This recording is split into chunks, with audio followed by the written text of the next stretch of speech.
Welcome to the Comedy Geek podcast. Tonight's episode, Whatever Happened to Tarquin Sponge?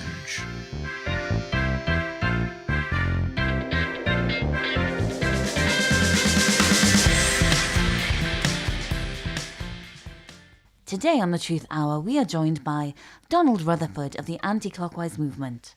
Mr. Rutherford shuns the 24-hour clock and instead is of the belief that each day is in fact 32 hours long. Mr. Rutherford comes from a long line of anti-clockists who do not believe in following standard time zones.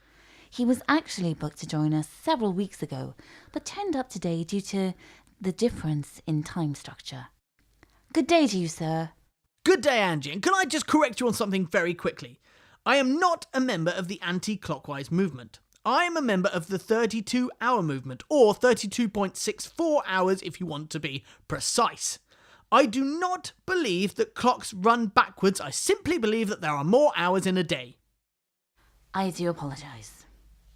Mr. Rutherford, I am intrigued.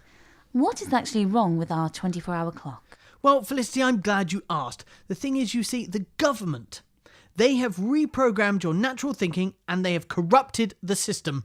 Do elaborate. Okay, so the layperson, who's not very educated, like yourself, are of the standard belief that there are only 24 hours in a day. 24 hours! No wonder you have everyone rushing around wishing there was more hours in a day. There are! Are there really? So how many more hours do we have to work with, and where would we find such hours? Fliss, I'm going to let you in on a secret. Not many people know this, and when you learn it, it will change your life forever. Donald, I am enthralled. Flick, there are in fact 32 hours in a day. 32. Is that right? So what then happens to these extra hours? How come we don't know about them, and where on earth do they go? As I said, it is in fact the government. They hide it. They hide it all. They treat us like lab rats, right in our own homes. But in doing so, they make us lose all those hours. So I make sure I claim back my hours from the government. Sure. Let's go to one of our callers who may want to question your theory. Just let them try. Caller on line 1, who do we have? Oh, hi, Felicity. Felicity, it's Martha Dexter here. I love your show. We tune in every week and we have a nice cup of tea and a slice of chocolate cake. Thank you, Martha. It's good to have you with us today. And that cake sounds delicious. I made it myself. I'd be glad to send you some. I'll send some over with my boy. What a thoughtful gesture. How lovely. We do love our listeners. Martha, what is your question for Mr. Rutherford? Thank you, Felicity. Oh, I can't believe I'm on your show. Is that chappy there? Yes, Martha, I am here. Are you stark raving bonkers, man? What in the name of all things good and almighty is wrong with you, young man? Do you got to go to school or something? Was it the parents? It's always the parents. Should have disciplined you, I say. My parents were very active in the 32-hour movement. Well, it's 32-hour bollocks. We'd like to apologise to our listeners for the use of profanity and any offence caused, and would like to remind you that this is in fact live radio. Absolute crazy bollocking Caller on line 2, who do we have? Hi there, it's Jeremy here from up the estate. I'd like to know, why don't we know about these extra hours? I could really use them. Right. You see, what happens is that each night during our slumber, the government injects each and every one of us with a sleeping agent. The needle is so tiny you hardly notice. You might get the sensation of pins and needles in your leg. Yes, I do. I've had that. They knock out every single human being on the entire planet, even your pets. So what is actually happening during our sleep? What is the purpose of this so-called sleep agent? I think I might be allergic. It really sets off my asthma. Well, you see, during the night, when we should naturally be sleeping for those additional hours, the government are running tests on us. They rob us of our hours we're entitled to. So I say we need to make a stand and take those hours back. I do it all the time. I make sure I claim back my missing 8 hours each day. Oh really? So what do? I work for the government. Can I have some of those hours? I'd just like a few to myself. Jeremy, get off the phone. Join us next time on the Truth Hour, where we join Sebastian Dudley, the son of a preacher man who has a thing or two to say to Miss Franklin.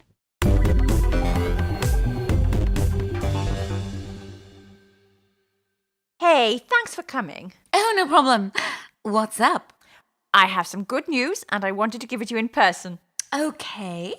I'll just come right out and say it. No point beating around the bush. We've decided to uninvite you from our wedding. Oh, really?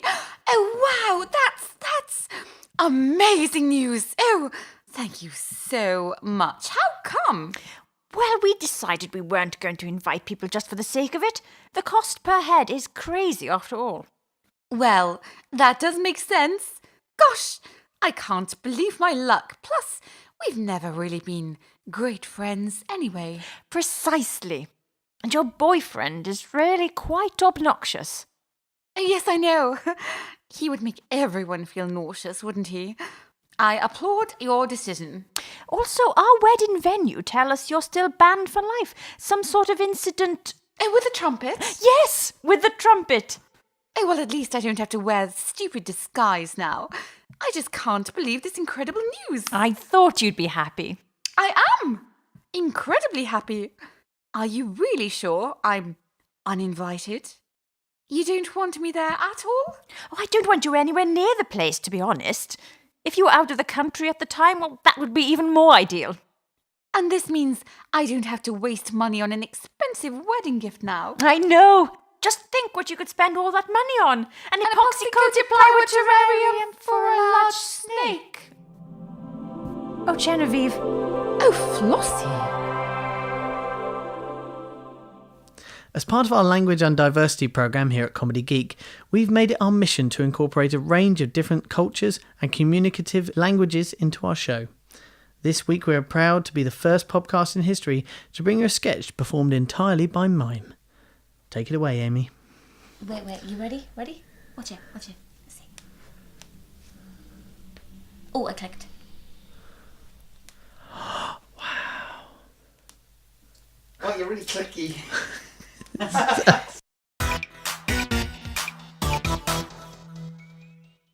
In 200 yards, turn right. You will arrive at your destination in... Guess. Guess? What do you mean, guess? Oh, come on. I love this game. Guess. I don't know, 10 minutes? Isn't that why I bought you? To tell me? I know. That's so boring. At the next junction, take a right. Oh, so annoying. How do I change the voice? Jamie. What? Jamie, J-man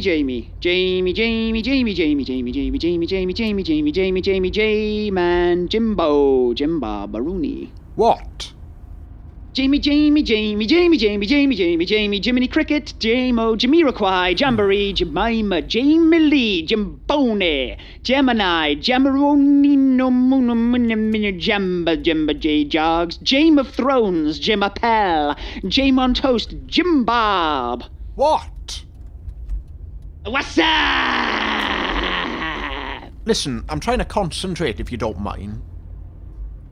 In 100 yards, take a left, then a right, then a left, then a right, then a left, then a right, then a left, then a right, then a left, then a right, then a left, then a right, then a left, then a right, then a left, then a right, then a left, then a right, and a left, and a right, and a left, and a right, and a left, and a right, and then a left. Listen, could you keep it down? I've never driven through Llanelli before, and I need to concentrate. Which way do I turn? Continue straight. Then you will arrive at your destination. Thank you. Where? I can't see it.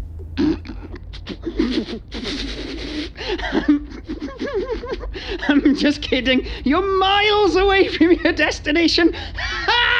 What? Hang on. Did you say Llanelli? I thought we were going to Carmarthen. Carmarthen? Only kidding.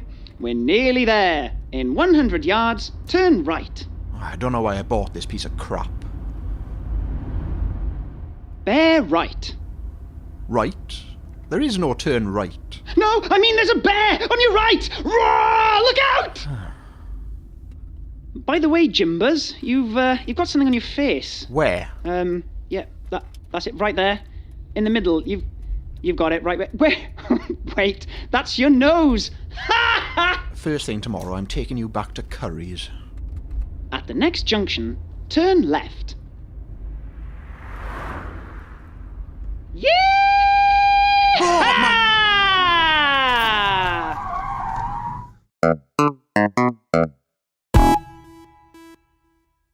This sketch is called Chili.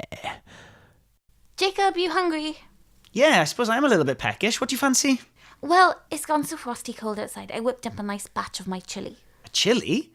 Why on earth would you do that? Well, what do you mean? It's cold. So you make a chili? Yes. A chili? Yes, Jacob. We have established that I have in fact made a chili. A chili? But it's so cold. Which is exactly why I made a chili. But it doesn't make sense to make a chili. Look, do you want some chili or not? No, thank you. I'd rather be warm. Ladies and gentlemen, that was Chili.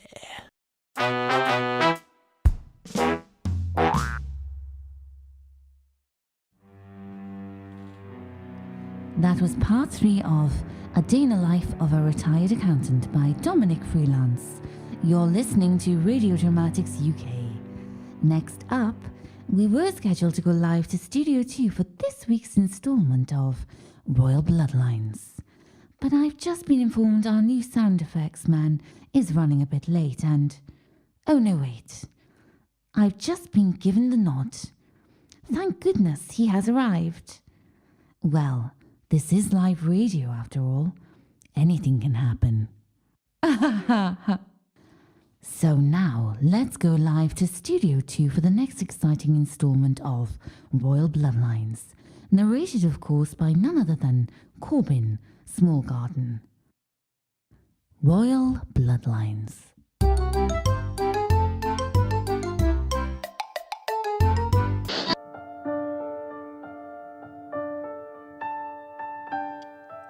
Episode 5, The Revelation.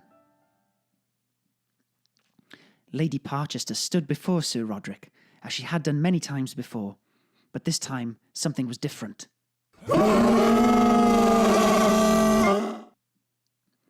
Her heart beat like a drum.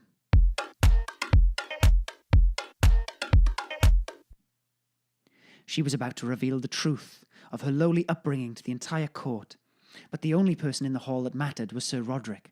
She opened her mouth to speak, but nothing came out. Look, you either love Marmite or you hate it. You can't be on the fence about it, okay? Sir Roderick held his hands aloft, urging Lady Parchester to speak. The room fell so silent you could hear a pin drop. "Speak, woman," Sir Roderick cried, unable to contain his agitation. Lady Parchester stammered, I, and then turned aside, as if looking for support. Look! You either love Marmite or you hate it! You can't be on the fence about it, okay? But her entire retinue, once loyal friends, scorned upon her as if she were nothing but a dirty mongrel.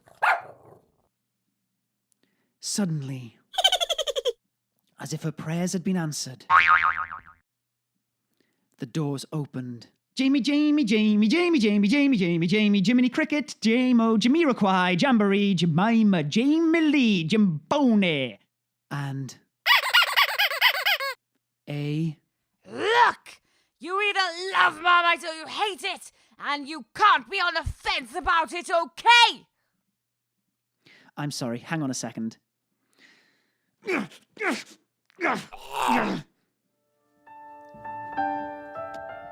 That was Royal Bloodlines. And next... I can't go. I just can't do it. David, what's wrong? I've never seen you in such a state. It's bad, Mikey. Real bad. Surely it can't be that bad. Come on, talk to Mikey. What's got you in such a state? Oh, it's just that I've got a dentist appointment this afternoon. I don't think I can bring myself to go. Oh, don't worry about that. They're used to dealing with nervous patients. I know it's not very nice to go to the dentist with all the drilling and all the injections. Well, no, That grinding sound when the harsh metal implement scratches away at your tooth, the enamel crumbling away like chalk, the oozing blood that trickles from your gums, leaving the metallic aftertaste on your tongue. It's just that And surely it can't look attractive, can it? Sitting there, gob open, drool around your mouth, it's all shoved in your oral cavities.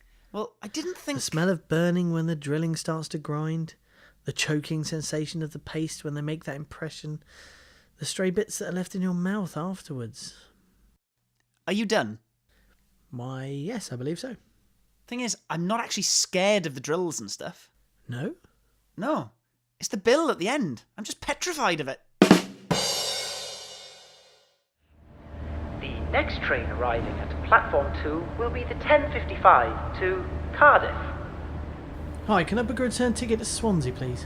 Certainly. That'll be £250, please. Oh, no, sorry, I don't want first class, just a regular ticket, please. Yes, that's £250, please. What? That seems a bit steep. It's only a 20-minute train journey. Yes, I'm afraid we've had to put our prices up. What, again?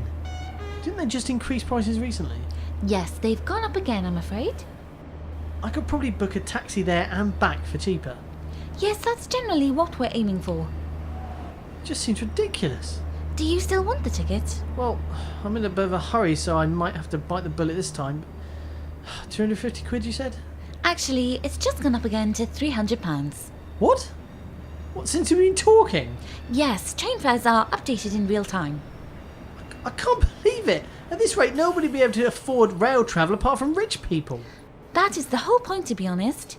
If it was up to us, the trains would be stocked to the gills with rich, privileged individuals commuting to the city every day. And celebrities. I've got an incredibly important meeting to get to, so I'm going to buy a ticket just this once. But don't think I will be using the trains in this country ever again. That'll be £400, please. What? It's gone up again? £450 now. What? We do accept Bitcoin if that helps. How does that help? Don't know, just thought I'd mention it.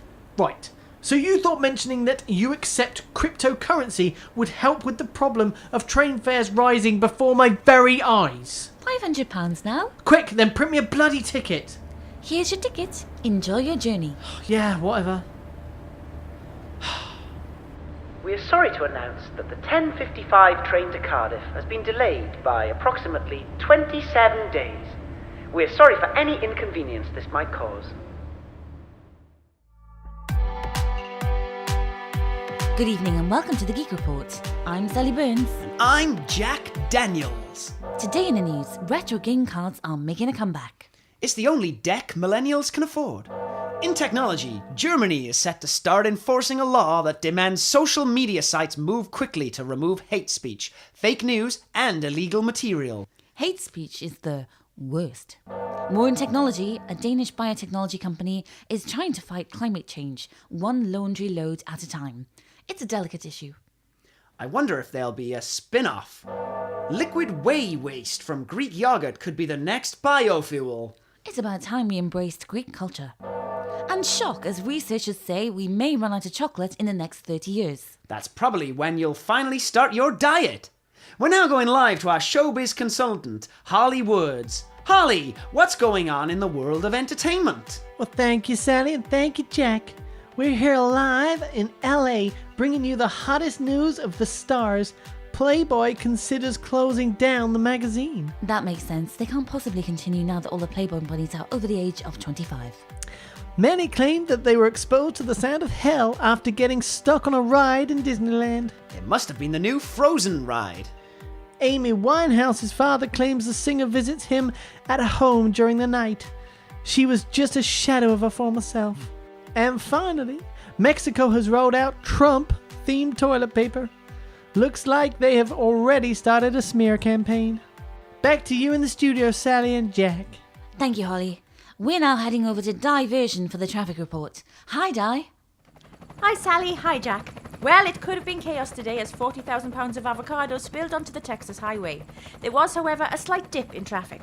And a commuter, fed up with traffic, repainted the roads in his favour. He had to draw the line somewhere. Back to you in the studio. Thanks, Di. Now over to Gail Force for the weather report. Gail, how's the weather looking? All right. Thanks, Gail. A man has been arrested over his complaints about a restaurant's small portions. Now he's only served a small portion of his sentence. Prince Philip asks, is that a terrorist? As he points to a bearded man. Luckily, Camilla is used to these kind of comments. Alexa, call the cops. Crime victims could now use Amazon Echo to get help. The Amazon device also comes in useful when identifying the prime suspect. A mechanic husband was asked to scrub up and assist during his wife's cancer operation. He was nice enough, but he made her wait 2 to 3 weeks for spare parts. A New York gym is offering naked worker classes. The concept seems to be causing a lot of friction. An intruder was discovered after falling asleep eating a bag of Doritos. The break-in was said to have cost the victim a packet. A flight attendant was caught on camera eating from passenger meals before serving them. At least she wasn't on a crash diet. A family were left distraught after their father was nearly cremated at the wrong funeral. Officials are just waiting for the dust to settle. Another bereaved daughter decided to eat her dead mother's ashes with her dinner. The woman remains unharmed. It's normally only the mother-in-law that you can't stomach. Thank you and good night.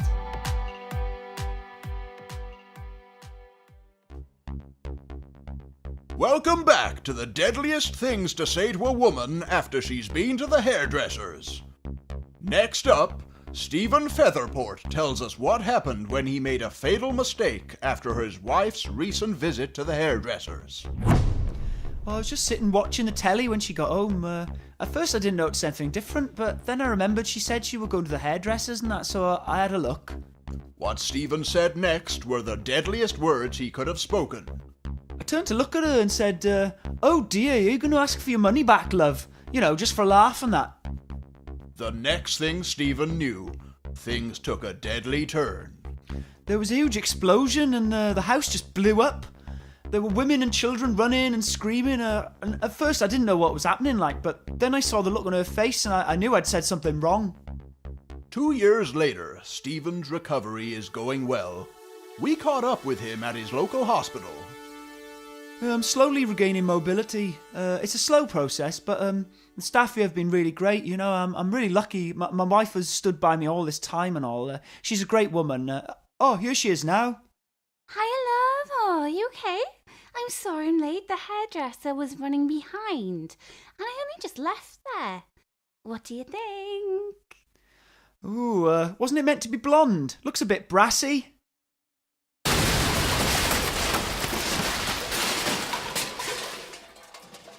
Next week. Yikes, did you pay money for that haircut? Oh, did you accidentally visit the butcher's? Is it meant to look like that?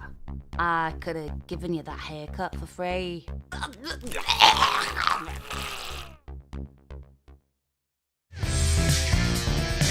Tonight's Comedy Geek podcast was written and performed by Daniel Morgan, Amy Webber, Thomas Woodrow and Jamie Davis, and was produced by Comedy Geek. Also featured in this episode, Marie Edwards. If you enjoyed this comedy podcast, then please subscribe to our channel and tell all of your friends. Find us on Facebook, Twitter, Instagram, YouTube and Tinder. Be sure to tune in next time.